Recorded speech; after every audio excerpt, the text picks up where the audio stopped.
नमस्कार, मैं गौरव जोशी, श्रीमती मोहर देवी तापड़िया गर्ल्स कॉलेज जसवंतगढ़ के इस यूट्यूब चैनल पर आपका हार्दिक स्वागत करता हूं।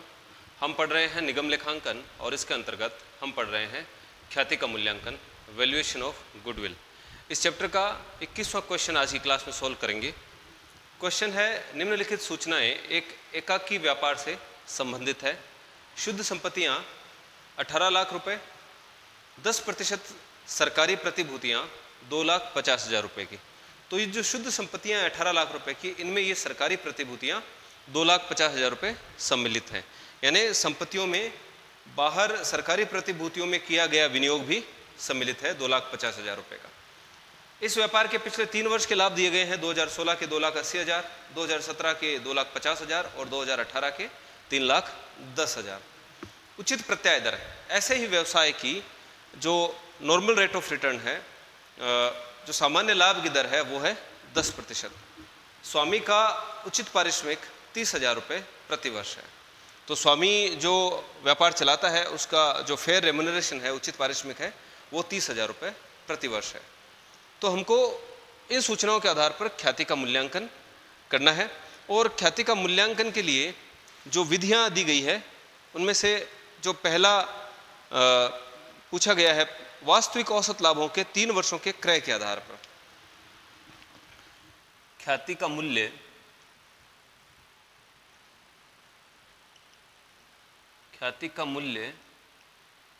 ज्ञात कीजिए। वास्तविक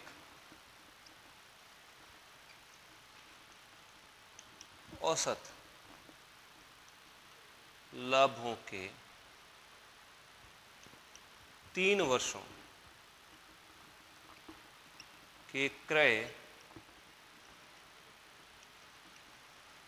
के आधार पर। वास्तविक औसत लाभों के 3 वर्षों के क्रय के आधार पर ख्याति का मूल्य ज्ञात करना है।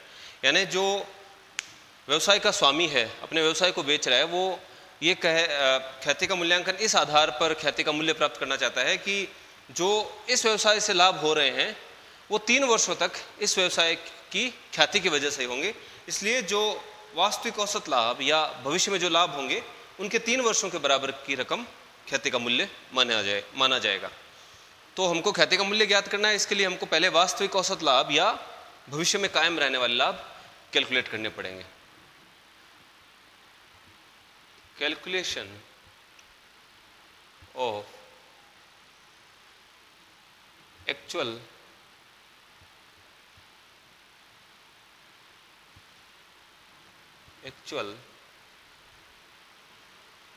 Average profits.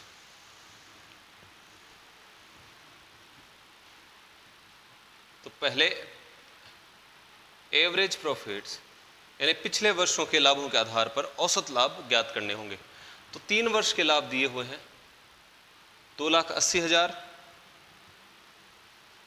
2,50,000 और 3,10,000। इनके योग में 3 का भाग लगाकर हम तीनों वर्षों का औसत लाभ ज्ञात कर लेंगे। तो 2,80,000 प्लस 2,50,000 और 3,10,000, इसमें 3 का भाग लगाएंगे तो आता है 2,80,000। पिछले 3 वर्षों में 2,80,000, 2,50,000 और 3,10,000 रुपए के लाभ हुए थे। तो इन तीनों वर्षों का हमने औसत ज्ञात किया 2,80,000। तो इस व्यवसाय से औसतन भविष्य में 2,80,000 रुपए की आय हो सकती है।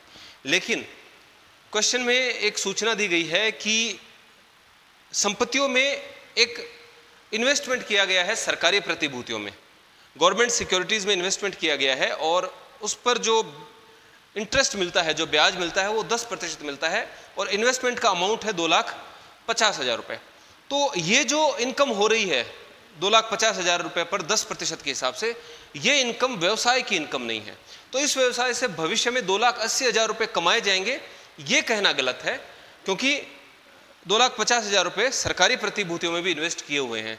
इसलिए इस इनकम में से जो इंटरेस्ट की इनकम है, जो इंटरेस्ट मिल रहा है गवर्नमेंट सिक्योरिटीज से, सरकारी प्रतिभूतियों से, वो घटा दिया जाएगा और इसके बाद जो भविष्य में हमको लाभों के रूप में इस व्यवसाय से कमाई जा सकेगी।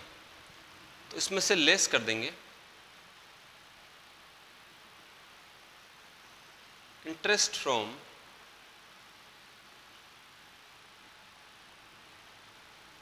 Government securities.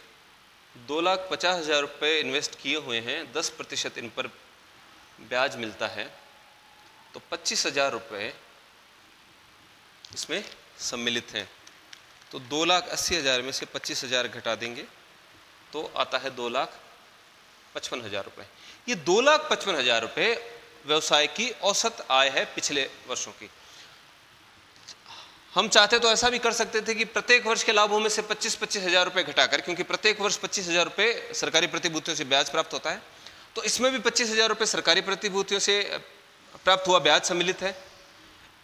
इसमें भी 2,50,000 रुपये के लाभों में भी 25,000 रुपये सरकारी प्रतिभूतियों का ब्याज सम्मिलित है और 3,10,000 में भी सरकारी प्रतिभूतियों का ब्याज 25,000 रुपये सम्मिलित है। तो हम चाहते तो इनमें से 25,000 घटा देते तीनों वर्षों के लाभों में से और फिर उनका औसत ज्ञात करते, तो भी 2,55,000 रुपये आता। या फिर इन तीनों का पहले औसत ज्ञात कर लिया जाए और उसमें से फिर 25,000 रुपये जो ब्याज है सरकारी प्रतिभूतियों का वो घटाकर हम व्यवसाय की आय ज्ञात कर सकते हैं। तो 2,55,000 रुपये औसतन पिछले 3 वर्षों में व्यवसाय की आय है और ये आय हमको भविष्य में होने की संभावना है। क्वेश्चन में कहा गया है स्वामी का उचित पारिश्रमिक 30,000 रुपये प्रति वर्ष है। तो जब हमने भविष्य में कायम रहने वाले लाभों की गणना के बारे में पढ़ा था तब हमने बात की थी कि जो औसत लाभ है, औसत लाभों में से स्वामी का उचित पारिश्रमिक, फेयर रेम्यूनरेशन ऑफ ऑनर घटाया जाता है और उसको घटाने के बाद ही भविष्य में कायम रहने वाले लाभ ज्ञात किए जाते हैं। यानी पिछले वर्षों के औसत लाभ में से भविष्य के संबंध में कुछ समायोजन किए जाते हैं, कुछ मदें जोड़ी जाती हैं, कुछ मदें घटाई जाती हैं। उनमें से एक ऐसी मद है स्वामी का उचित पारिश्रमिक। तो स्वामी का उचित पारिश्रमिक घटाया जाता है और उसके बाद भविष्य में कायम रहने वाले लाभ ज्ञात किए जाते हैं। तो फेयर रेम्यूनरेशन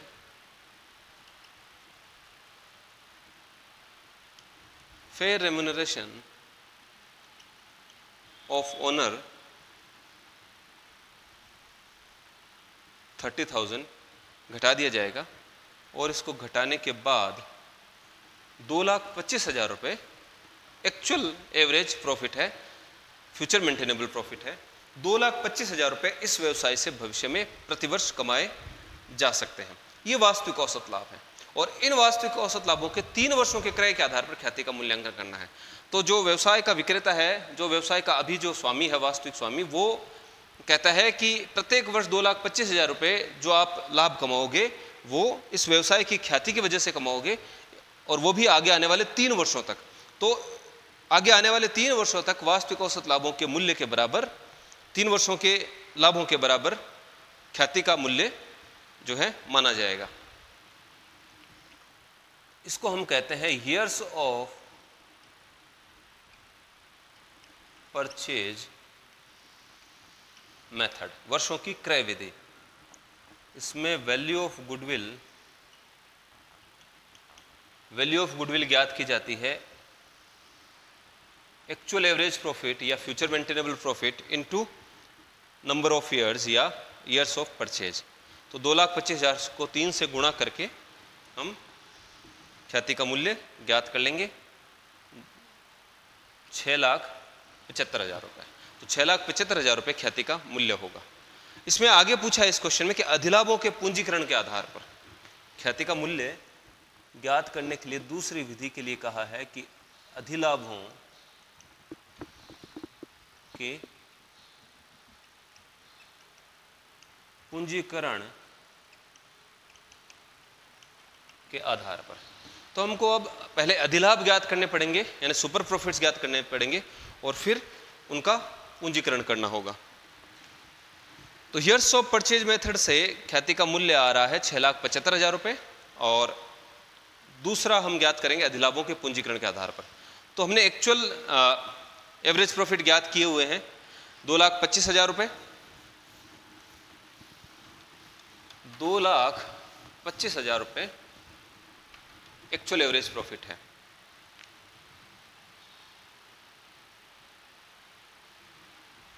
सुपर प्रॉफिट्स यानी कि अधिलाभ ज्ञात करने के लिए हम actual average profit minus normal profits. भविष्य में जो लाभ होंगे उन लाभों का ऐसे ही व्यवसाय के द्वारा अगर इसी प्रकार का कोई नया व्यवसाय शुरू किया जाए तो उससे जो सामान्य लाभ होंगे उन सामान्य लाभों से जो एक्चुअल एवरेज प्रॉफिट का जो आधिक्य है वो आधिक्य ही सुपर प्रॉफिट्स अधिलाभ कहलाता है। यानी कि ऐसा ही कोई नया व्यवसाय शुरू किया जाए तो आप नॉर्मल प्रॉफिट्स कमाओगे, लेकिन अगर इस व्यवसाय को खरीदते हो तो भविष्य में आप एक्चुअल एवरेज प्रॉफिट कमाओगे। तो एक्चुअल एवरेज प्रॉफिट का सामान्य लाभों से जो आधिक्य है, जो सरप्लस है, वो अधिलाभ सुपर प्रॉफिट्स कहलाते हैं। तो एक्चुअल एवरेज प्रॉफिट यानी इस व्यवसाय को खरीदने से आप भविष्य में 2,25,000 रुपये कमाओगे, जबकि अगर ऐसा ही कोई दूसरा व्यवसाय शुरू करो तो आप 10% के हिसाब से नॉर्मल प्रॉफिट सामान्य लाभ कमाओगे। तो इस व्यवसाय में कितनी पूंजी लगी हुई है वो हमको देखनी होगी। तो नॉर्मल प्रॉफिट्स ज्ञात करने के लिए नॉर्मल प्रॉफिट्स होता है एवरेज कैपिटल एम्प्लॉयड, औसत विनियोजित पूंजी into normal rate of return upon 100। तो एवरेज कैपिटल एम्प्लॉयड ज्ञात करनी होगी। तो एवरेज कैपिटल एम्प्लॉयड ज्ञात की जाती है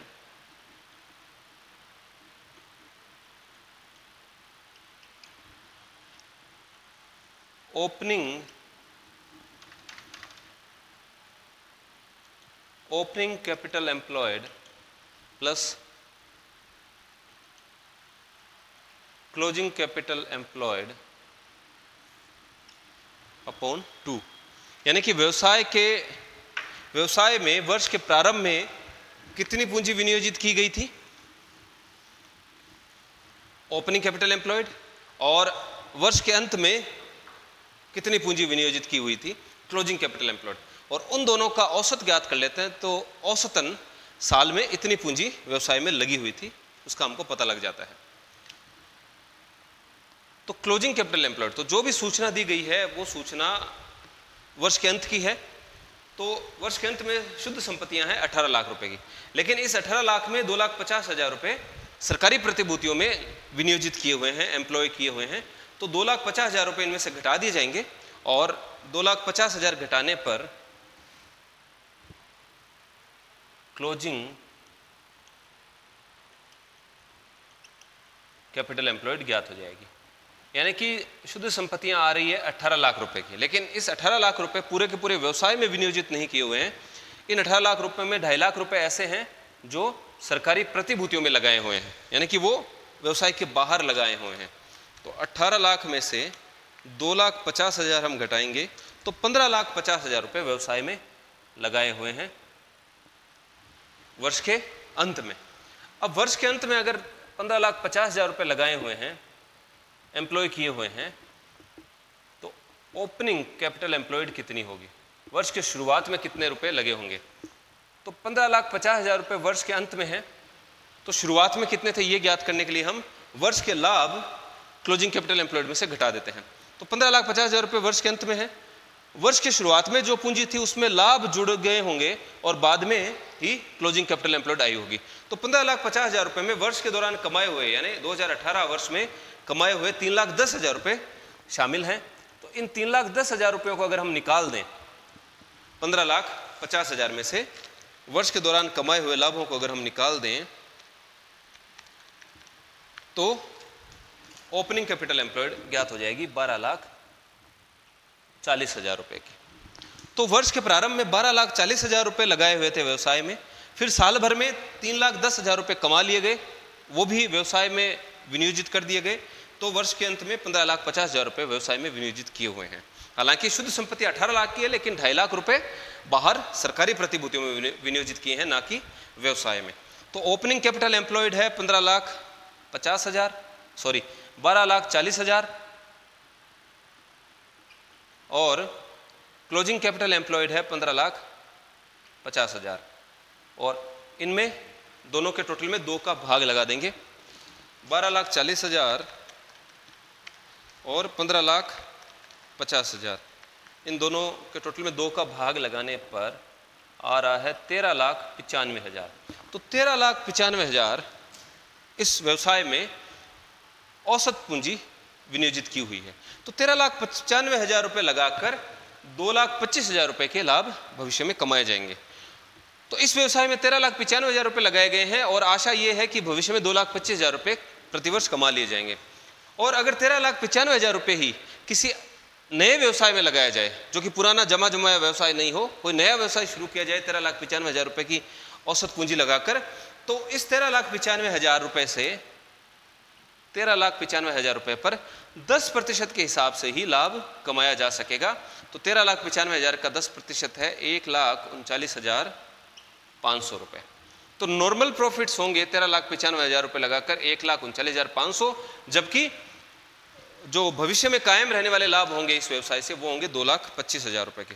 तो 2,25,000 में से 1,39,500 रुपये घटाएंगे तो आता है 85,500 रुपये।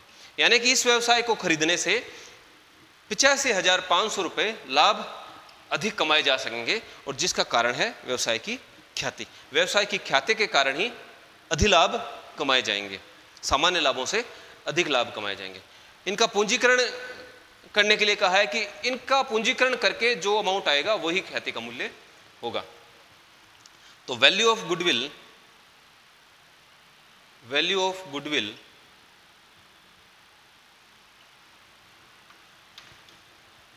कैपिटलाइजेशन मेथड काम में ले रहे हैं। कैपिटलाइजेशन मेथड में वैल्यू ऑफ गुडविल ज्ञात की जाती है super profits upon normal rate of return into 100। तो वैल्यू ऑफ गुडविल ज्ञात की जाती है सुपर प्रॉफिट में। सुपर प्रॉफिट है 85,500, इसमें नॉर्मल रेट ऑफ रिटर्न यानी 10% का भाग लगाकर अधिलाभों का पूंजीकरण कर लिया जाता है। 10 का भाग लगाकर 100 से गुणा करने पर आ रहा है 8,55,000 रुपये। तो अधिलाभों के पूंजीकरण के आधार पर ख्याति का मूल्य होगा 8,55,000 रुपये। तो इस प्रकार से आज की क्लास में हमने 21वां क्वेश्चन सॉल्व किया। मैं आशा करता हूं कि आज की क्लास में हमने ये जो क्वेश्चन सॉल्व किया है आपको अच्छे से समझ में आया होगा। इस वीडियो को लाइक कीजिए, शेयर कीजिए, हमारे YouTube चैनल को सब्सक्राइब कीजिए। धन्यवाद।